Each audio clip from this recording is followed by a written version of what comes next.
بسم اللہ الرحمن الرحیم اعوذ باللہ من الشیطان الرجیم بسم اللہ الرحمن الرحیم الحمد لأہلہ والصلاة علی اہلہا اما بعد فقد قال اللہ تعالی فی کتابہ المجید وفرقانہ الحمید وقولہ الحق بسم اللہ الرحمن الرحیم یا ایہا الذین آمنوا کتب علیکم الصیام کما کتب علی الذین من قبلکم لعلکم تتقون۔ اللہ رب العزت ارشاد فرما رہا ہے کہ اے ایمان والو، روزے تم پر فرض کیے گئے ہیں جس طرح تم سے پہلے امتوں پر فرض کیے گئے تھے۔ کیوں فرض کیے گئے ہیں؟ اس لیے لعلکم تتقون، تاکہ تم متقی اور پرہیزگار بن جاؤ۔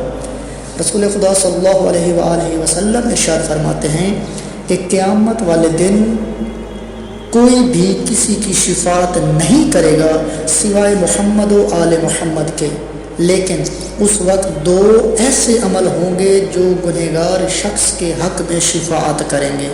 پہلا عمل، ان میں سے پہلا عمل یہ ہے کہ روزہ جو ہوگا وہ گنہگار شخص کے حق میں شفاعت کرے گا، اور رب العزت کی بارگاہ میں انسان کی شفاعت کرے گا اور کہے گا اے پروردگار، میں اس شخص کو دن بھر کھانے اور پینے اور دیگر فواہشات سے روکے رکھا ہے، لہٰذا اس کے حق میں میری شفاعت کو قبول فرما۔ دوسرا عمل کون سا ہوگا؟ دوسرا عمل ہوگا قرآن مجید۔ قرآن مجید جو قیامت کے دن انسان کی شفاعت کرے گا اور پروردگار کی بارگاہ میں عرض کرے گا کہ میں نے اس کو رات کی نیند سے محروم رکھا ہے، کہ رات کی نماز میں، جب یہ رات کی نماز میں قرآن مجید کی تلاوت کرتا تھا، لہٰذا اس کے حق میں میری شفاعت کو قبول فرما۔ تو اس وقت اللہ رب العزت روزہ اور قرآن مجید کی شفاعت اس شخص کے حق میں قبول فرمائے گا اور اس شخص کو معاف کر دے گا۔ جابر بن عبداللہ انصاری روایت کرتے ہیں کہ رسول خدا صلی اللہ علیہ وآلہ وسلم نے ارشاد فرمایا کہ رمضان المبارک میں اللہ رب العزت میری امت کو 5 تحفے عطا کرتا ہے۔ وہ 5 تحفے کون سے ہیں؟ پہلا تحفہ یہ ہے کہ جب رمضان المبارک کی پہلی رات ہوتی ہے تو اللہ رب العزت ان کی طرف اپنی نظر رحمت کرتا ہے، اور رسول خدا صلی اللہ علیہ وآلہ وسلم ارشاد فرماتے ہیں کہ اللہ جس کی طرف اپنی نظر رحمت کر دے اسے کبھی بھی عذاب میں مبتلا نہیں کرے گا۔ دوسرا تحفہ یہ ہے کہ شام کے وقت ان کے روزے دار کے منہ سے جو مہک آتی ہے اللہ رب العزت کو وہ کستوری کی خوشبو سے بھی زیادہ اچھی لگتی ہے۔ تیسرا تحفہ کیا ہے؟ یہ ہے کہ فرشتے ہر دن اور ہر رات ان کے لیے بخشش کی دعا کرتے ہیں، روزے دار کی بخشش کے لیے دعا کرتے ہیں۔ جس ایک گنہگار شخص کے حق میں اللہ کے معصوم ملائکہ بخشش کی دعا کر رہے ہوں، اس سے بڑھ کر اور کیا چاہیے؟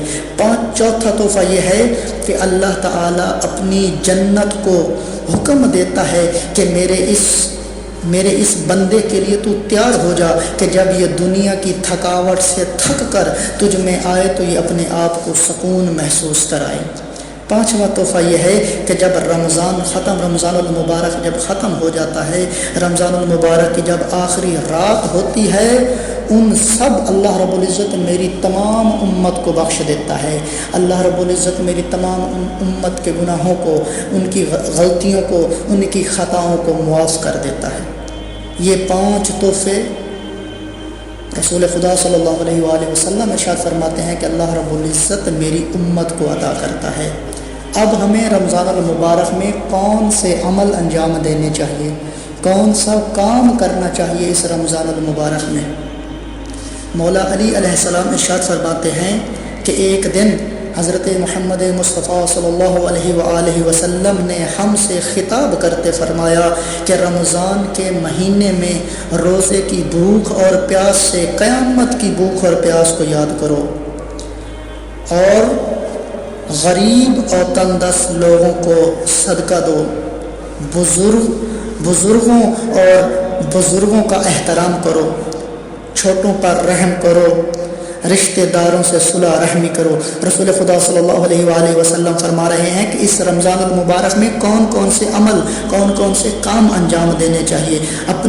رسول خدا فرماتے ہیں اپنی زبانوں کو ہر قسم کی برائی سے بچاؤ، اپنی نگاہوں کو ان چیزوں سے بچاؤ جنہیں دیکھنا جائز نہیں ہے، یعنی جنہیں دیکھنا حرام ہے، اور اپنے کانوں کو ایسی آوازوں سے بچاؤ کہ جنہیں سننا حرام ہے، اور دیگر لوگوں کے یتیم بچوں سے اسی طرح ہمدردی، اسی طرح مہربانی، اسی طرح پیار کرو جیسا کہ تم اپنے بچوں سے ہمدردی، رحمت اور پیار کرتے ہو۔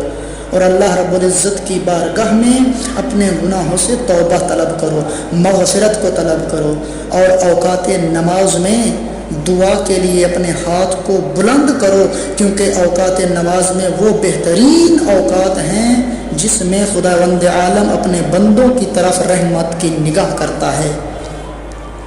اگر اسے رحمت کی نگاہ کرتا ہے، اس وقت مناجات کرے تو وہ جواب دیتا ہے، اللہ رب العزت اس وقت جواب دیتا ہے، اور اگر اسے پکارتے ہو تو وہ لبیک کہتا ہے۔ جب اس سے کوئی چیز طلب کرو تو وہ عطا کرتا ہے، اور جب دعا کریں تو وہ قبول بھی کرتا ہے۔ اے لوگو، رسول خدا فرما رہے ہیں کہ اے لوگو، بے شک تمہارے نفس تمہارے اعمال کے گروی ہیں، بس انہیں نفسوں کو استغفار اور طلب بخشش کے ذریعے انہیں چھڑا لو۔ تمہاری پشت تمہارے گناہوں کے بھار کی وجہ سے سنگین ہو چکی ہے، بس طولانی سجدوں کے ذریعے اس گناہوں کے بھار کو ہلکا کر لو، اور جان لو کہ اللہ رب العزت نے اپنی عزت اور جلالت کی قسم کھائی ہے کہ وہ نمازیوں اور سجدہ کرنے والوں کو کبھی بھی عذاب میں مبتلا نہیں کرے گا، اور نہ اس دن آتش جہنم سے انہیں ڈرائے گا جس دن سب اللہ کی بارگاہ میں کھڑے ہوں گے۔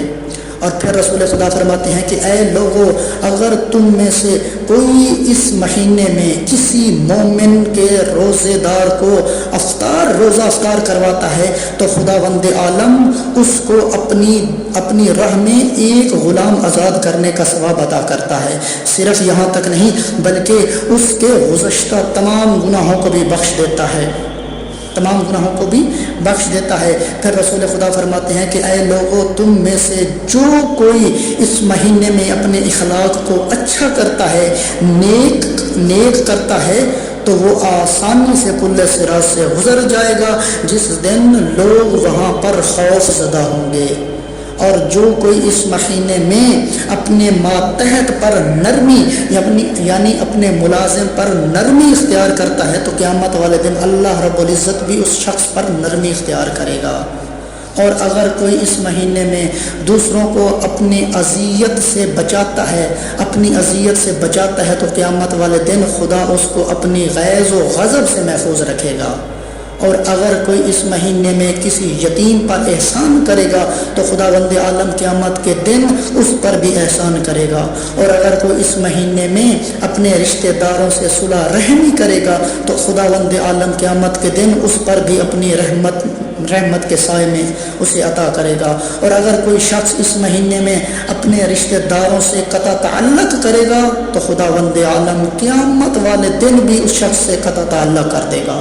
اور اگر کوئی اس مہینے میں مستحب نماز بجا لائے گا تو خداوند عالم اس کو جہنم سے نجات دے دے گا۔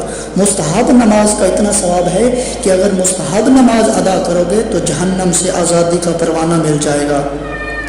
اور جو شخص اس مہینے میں واجب نماز کو ادا کرے گا تو اللہ رب العزت اسے دوسرے مہینوں میں 70 نمازیں پڑھنے کا ثواب عطا کرے گا، جیسا کہ گویا تم نے دوسرے مہینوں میں 70 نمازیں پڑھی ہوں اور رمضان المبارک میں 1 نماز پڑھی ہو، اس کے برابر ہوگا۔